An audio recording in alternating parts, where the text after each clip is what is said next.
kung paano ako nag-umpisa sa online. 2017 yata yun o 2016. Nakikita ko na yung mga online jobs.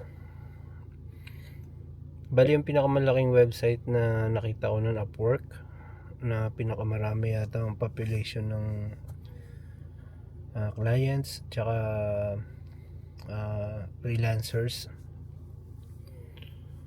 Sinubukan ko sa kanya sa Upwork kung pwede ako, kasi ano na rin na galing ako ng call center, kaso mukhang hindi para sa akin yung trabaho na yun. Lagi akong bagsak sa metrics nila tsaka nakita ko na parang okay ang online, tsaka hilig kong mag-edit ng video. Yun ang naisipan kong itinda na skill. 2016 nagumpisa ako sa Upwork. Gumawa ko ng account, pero hindi ako nakakuha ng client. Bali meron kasing connects sa Upwork.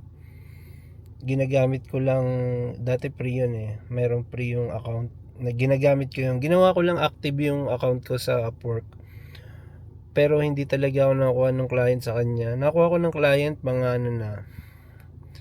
katapusan ng 2016, mag-umpisa yung 2017. Bali guys, kung sakali na nag-umpisa pa lang kayo sa online, ang pinakamagandang diskarte, habulin nyo lang muna magkaroon ng positive feedback yung account nyo. Huwag nyo muna habulin yung sweldo, yung malaking sweldo na kunyari mga $8, $10 per hour. Huwag mo na yun. Kahit one time job na halagang 200 pesos to 500 pesos, yun muna ang habulin nyo. Maraming ganung client sa Upwork.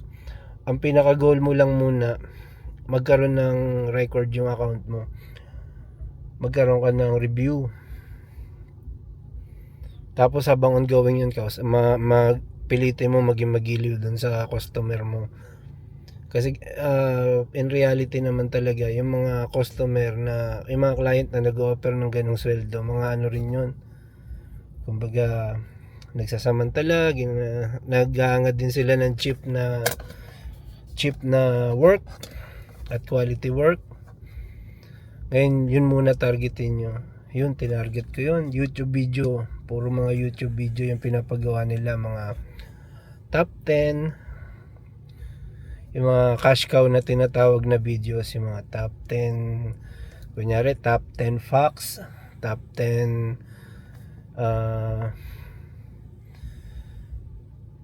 videos, top 10 na pinakamasarap na pagkain, top 10 na pinakamagandang lugar na pupuntahan.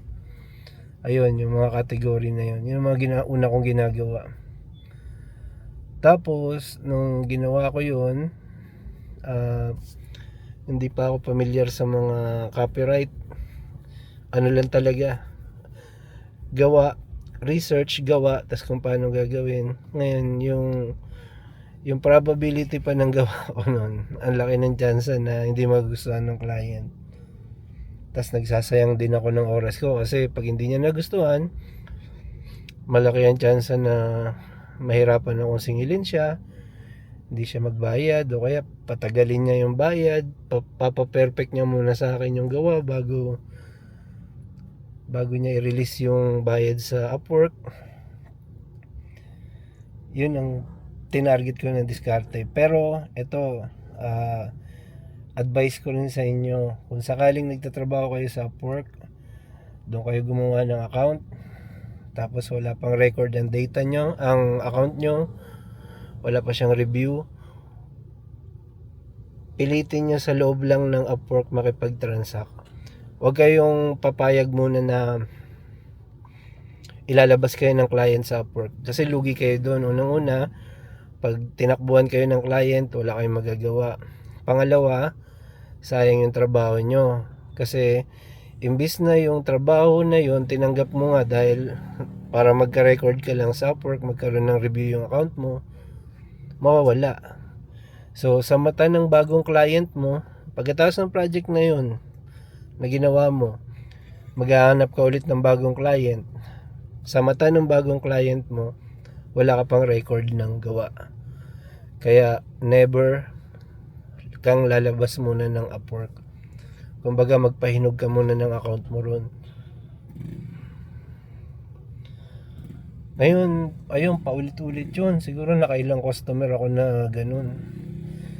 Ang dami mong magiging bad experience. Meron din mga good experience din ng mga client. Pero sa ganung sa ganung level ng account, bago pa lang ang account mo, tas naghahangad ka lang na magka-record yung account mo, sa tingin ko ang laki ng chance na puro bad experience yung ma-encounter mo ng mga customer. Kasi sila naghahangad sila ng mura, ikaw naman hindi mo pa rin talaga ganun kagamay yung trabaho. Parang beginner level ka pa rin na kung paano laro, kung paano eksena sa Upwork. Kaya tiyaga-tiyaga lang, siguro mga 6 months, 1 year yun, kabisado mo na laro.